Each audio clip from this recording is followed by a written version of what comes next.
네, 안녕하세요. 김성은 목사입니다. 오랜만에 영상을 통해서 여러분들께 인사를 드리게 됐습니다. 이렇게 영상을 찍게 된 이유는요, 다름이 아니라 이 비대면 기간 동안에 우리가 얼굴을 맞대고 보지는 못하지만 우리가 미래의 교회 교육과 관련된 책을 선정해서 함께 나누어 보면 좋지 않을까 생각이 들어서 이렇게 영상으로 함께하게 되었습니다. 그래서 첫 번째로 선정한 책의 제목은 미래 교회 교육 지도 그리기라고 하는 책입니다. 문화랑 교수님이라는 고려 신학대학원 교수님이신 분이 쓰신 책이고요. 우리가 이 책을 통해서 나오는 내용들을 한번 우리가 생각해보고 또 고민해보고 성찰해보면서 우리가 앞으로 어떻게 나아가야 할 것인가에 대한 힌트를 우리가 좀 얻어볼 수 있는 그런 시간이 되면 참 좋을 것 같습니다.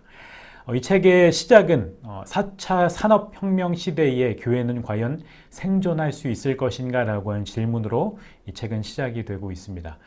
지금 우리 사회는 급속도로 변화가 되고 있지요. 코로나 이전에는 상상해보지도 못했던 현실이 지금 우리 눈앞에 펼쳐져 있습니다.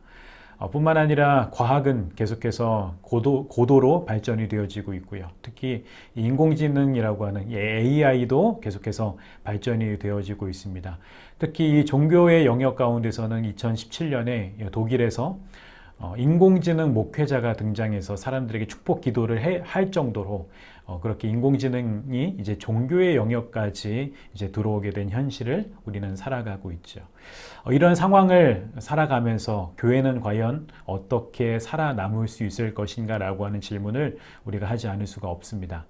그런 가운데 안타까운 것은 교회가 점점 공적인 신뢰도가 추락하고 있다라고 하는 점입니다. 특히 코로나 이후에 교회의 신뢰도는 계속해서 추락이 되어지고 있고요. 특히 작년 8월에 있었던 광화문 집회 이후로는 교회가 어떤 칼럼에 보니까 한국 개신교회는 이미 사형 선고를 받았다라고 이야기할 정도로 이제 교회에 대한 신뢰감이 이제 바닥을 치고 있는 그런 상황이라고 볼 수가 있습니다. 뿐만 아니죠. 이제 가나안 성도가 계속해서 급증하고 있습니다. 가나안 성도라고 하는 것은 믿음은 있지만 교회를 안 나가는 성도들을 의미하는데요. 그런 성도들이 계속해서 많아지고 있고요. 그리고 교회는 계속해서 젊은 층들이 감소되어지고 있는 그런 실정 속에 있습니다. 초고령화 사회가 이제 교회에도 현실이 되어지고 있는 그런 상황 가운데 있는 거죠. 이런 여러 가지 문제들, 현실들 속에서 어떻게 교회가 돌파구를 찾아갈 수 있을 것인지에 대한 고민이 담겨져 있고 또 여기에 대한 나름대로의 대안을 제시하고 있는 책이 바로 이 책입니다. 그래서 이 책에는 두 개의 챕터로 이제 나뉘어져 있는데요. 첫 번째 챕터는 이 코로나 이후에 교회 교육이 어떠한 생태계로 움직여가고 있는가, 어떻게 변화되어지고 있는가라고 하는 진단을 담고 있고요. 그리고 두 번째 챕터에서는 코로나 이후에 우리가 어떻게 교회 교육을 실제적으로 할 수 있을 것인가에 대한 그런 현실적인 이야기들이 담겨져 있습니다. 그래서 오늘은 저는 이제 첫 번째 챕터에 대한 내용을 여러분들과 같이 나누려고 합니다. 코로나 이후에 교회 교육의 생태계가 어떻게 변화되어지고 있는가에 대한 이야기입니다. 이것은 우리가 현실을 바르게 진단하자라고 하는 이야기인데요. 이것이 중요한 이유는 우리가 현실을 제대로 알아야 지금 우리의 상황이 어떠한지를 제대로 알아야 이것에 대한 올바른 대안이 나올 수 있기 때문에 그렇습니다. 그래서 이 책의 저자는 설문조사라든가 통계조사 같은 여러 가지 자료들을 종합해서 현재 교회 교육이 어떻게 변화되어지고 있는가에 대한 여러 가지 진단을 하고 있는데요. 가장 먼저는 여러분들도 느끼시는 것처럼 교회 학교의 출석률이 현저하게 감소하고 있다라고 하는 사실입니다. 통계 자료를 보니까 전국에 있는 교회들, 한국 교회들의 상황을 보면 재적의 절반 정도가 이제 교회 학교 출석을 하지 않고 있다라고 하는 상황이 이제 발견이 되어지고 있습니다. 코로나 시대가 되어지면서 온라인 예배가 이제 오프라인 예배와 함께 병행되어지는 것이 이제 일상화 되어지고 있는 가운데 있습니다.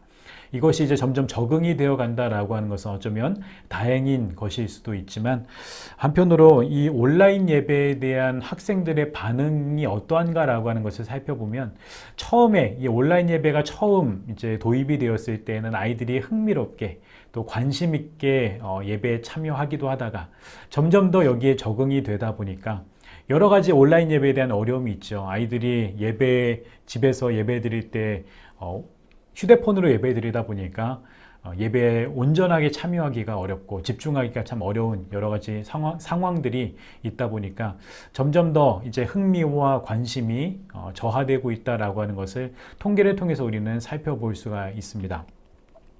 그런 가운데 온라인 예배의 단점이 속속들이 이제 보여지고 있죠. 가장 큰 온라인 예배의 단점은 아무래도 공동체성의 약화라고 볼 수가 있을 것 같습니다. 사실 코로나 이전에도 우리 아이들의 그런 교회에 대한 그런 공동체성, 그리고 교회에 대한 소속감을 함양하기가 사실 쉽지가 않은 문제였는데, 이제 비대면 상황이 되고 나니까 더더욱 그것이 힘들어진 현실이 되어 버렸죠. 뿐만 아니라 우리 아이들도 생각이 변화되어지고 있다라고 하는 것을 볼 수가 있습니다. 점점 교회에 나오지 않고 함께 모이지 않는 시간들이 길어지다 보니까 교회에 꼭 가야만 하는가? 예배라고 하는 것을 꼭 모여서 함께 해야 되는가라고 하는 그런 생각의 변화가 우리 아이들에게도 나타난다라고 하는 그런 현실입니다.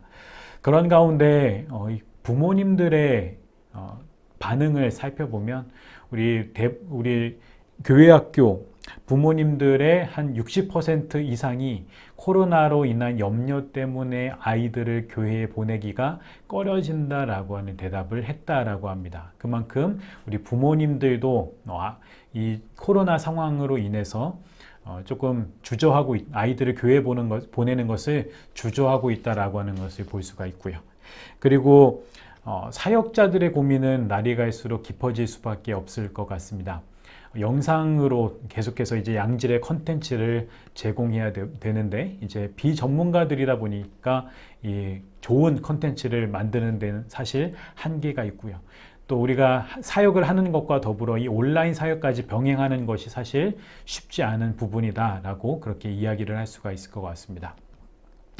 그런 가운데 그럼에도 불구하고 이 비대면 프로그램 가운데 효과적인 프로그램이 어떤 것이었는가라고 하는 것을 진단해 보면 많은 사람들이 가정 예배의 가이드를 만들어 주는 것이 가장 참 좋았다라고 그런 반응이 나타났습니다. 아직 우리 교회에서는 해보지는 못했지만 가정 예배를 어떻게 드릴 것인가에 대한 가이드와 영상을 제공해 주는 것이 참 좋았다라고 하는 의견들이 있고요. 그리고 이제 말씀 묵상 큐티를 어떻게 할 것인가, 매일매일 큐티와 관련된 컨텐츠를 제공하고 영상을 이렇게 올리는 것에 대한 좋은 반응들이 있었다고 합니다. 그리고 온라인 성경학교라든가 온라인 소그룹 같은 것들이 그 다음으로 이제 좋았다라고 하는 그런 의견들이 있었고요. 그래서 이러한 자료들, 여러 가지 자료들을 통해서 우리 교회 학교가 어떻게 나아가야 될 것인가라고 하는 방향을 한번 생각해 보면, 사실 코로나 때문에 교회 학교 교육이 힘들어진 것은 아닙니다. 왜냐하면 그 코로나 이전에도 교회 교육은 점점 더 하락세였고 힘든 상황이었죠. 코로나로 인해서 그런 어려움이 더 심화된 것이 사실이긴 합니다. 그러나 그렇기 때문에 우리가 이 시점에 교회의 그 교육의 철학을 다시 한번 재고하고 우리가 바른 패러다임으로 우리가 전환해야 될 시점이 되지 않았나 그렇게 보고 있습니다. 작년까지만 해도 교회 교육에 있어서 온라인으로 하는 것이 옳은 것이냐 아니면 그렇게 하면 안 되느냐라고 하는 것에 대한 논쟁이 있었다면, 이제는 그런 논쟁은 이제 뒤로 하고 이제 이 온라인이라고 하는 플랫폼을 어떻게 우리가 지혜롭게 사용할 것이냐에 대한 그런 고민으로 전환되어져야 될 시점이 왔다라고 저자는 이야기하고 있습니다. 그래서 우리가 더더욱 이 온라인이라고 하는 플랫폼이 능동적이고 효과적으로 우리가 잘 사용할 수 있도록 우리가 더 고민하고 실천해야 된다라고 그렇게 제안을 하고 있고요. 그리고 신앙교육에 있어서 부모의 중요성은 더더욱 크게 대두되어지고 있습니다. 우리 아이의 신앙에 있어서 우리 부모님들의 중요성은 말할 것이 없죠. 우리 부모님의 신앙이 어떠한가, 또 부모님들이 어떻게 가르치는가, 부모님들이 어떻게 살아가느냐를 보면서 우리 아이들은 그 부모님들의 신앙과 그 모습을 보면서 신뢰감을 형성하게 되기 때문에 그렇습니다. 따라서 교회는 앞으로는 이 부모님들에 대한 교육, 이 부모님들의 신앙교육 교육을 어떻게 할 것인가에 대해서 더더욱 고민하고 또 실천해야 된다라고 그렇게 제안을 하고 있습니다. 특별히 가정 안에서 부모님들이 어떻게 아이들과 함께 신앙적인 훈련을 할 수 있을 것인가에 대한 그런 교육을 해야 될 필요가 있지 않을까. 특히 30대, 40대 이 젊은 부모님들을 우리가 어떻게 교육하고 또 함께 이 신앙교육을 할 수 있을까 고민해야 된다라고 하는 것을 제안하고 있죠. 그리고 마지막으로 그럼에도 불구하고 이 교회가 포기할 수 없는 것은 바로 전도이다라고 하는 것, 중요한 이야기인 것 같습니다. 아무리 힘들어 보이는 상황이다라고 할지라도, 아무리 어려워 보이는 상황이라고 할지라도 우리가 포기할 수 없는 것은 전도와 선교인 것 같습니다. 그래서 우리 각 공동체가 우리 영아부, 또 유치부, 아동부, 청소년부, 청년부까지 우리 모든 공동체가 우리가 어떻게 우리가 선교적인 공동체가 될 수 있을 것인가, 어떻게 우리가 전도하는 공동체가 될 수 있을 것인가 우리가 고민해보고 우리가 이것을 행동으로 옮겨야 된다라고 하는 것 중요한 부분인 것 같습니다. 그래서 우리가 정말 선한 영향력을 끼치는 그런 공동체들이 될 수 있도록 우리가 더 고민하고 우리가 나아가야 될 방향인 것 같습니다. 그래서 실제적으로 이제 두 번째 챕터로 넘어와서 교회 교육을 우리가 실제적으로 현실적으로 어떻게 할 것인가에 대한 이야기를 먼저 개론적인 이야기만 하려고 합니다.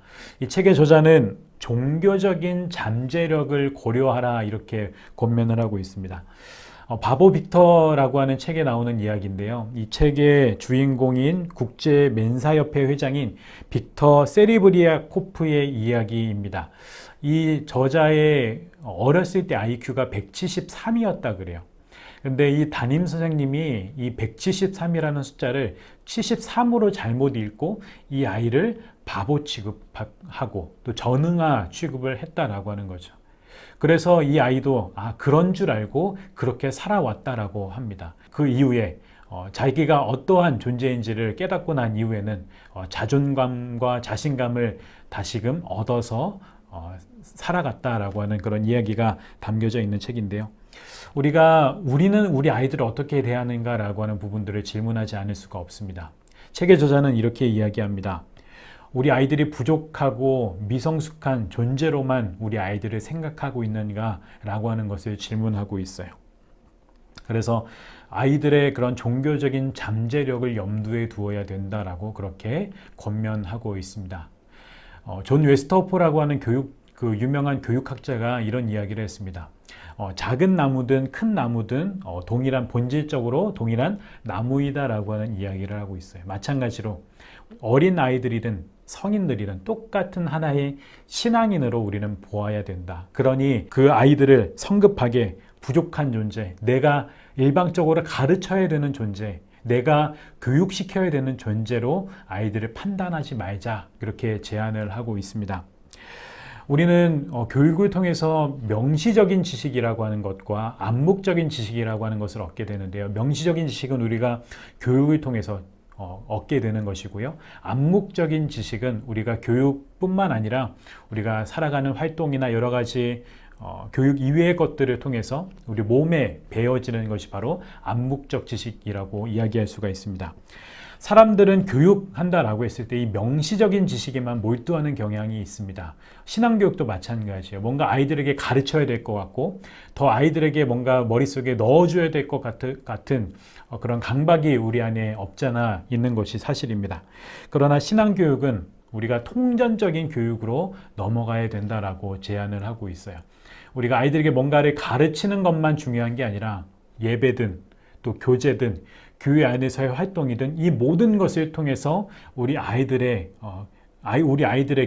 하나님에 대한 신앙이 몸에 배어질 수 있도록 암묵적인 지식으로도 우리 아이들에게 습득이 되고 이것이 통전적인 교육으로 되어질 수 있도록 그렇게 우리의 패러다임이 전환되어야 된다라고 제안을 하고 있습니다.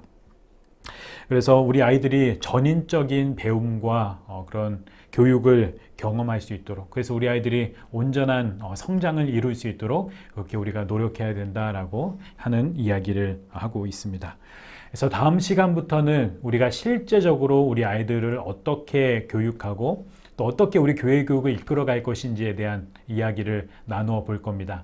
오늘 함께 해주셔서 진심으로 감사드리고요. 다음부터 이제 나오는 영상들도 여러분 잘 들어주시고 또 함께 고민해 보고 또 함께 실천으로 나아가는 그런 우리 교육부가 되었으면 좋겠습니다. 우리 하나님은 여전히 살아계십니다. 우리 하나님을 우리가 믿고 또 신뢰하며 우리 이 새로운 일을 행하실 하나님을 기대하며 나아가는 우리 교육부가 되기를 우리 주님의 이름으로 축복합니다. 고맙습니다.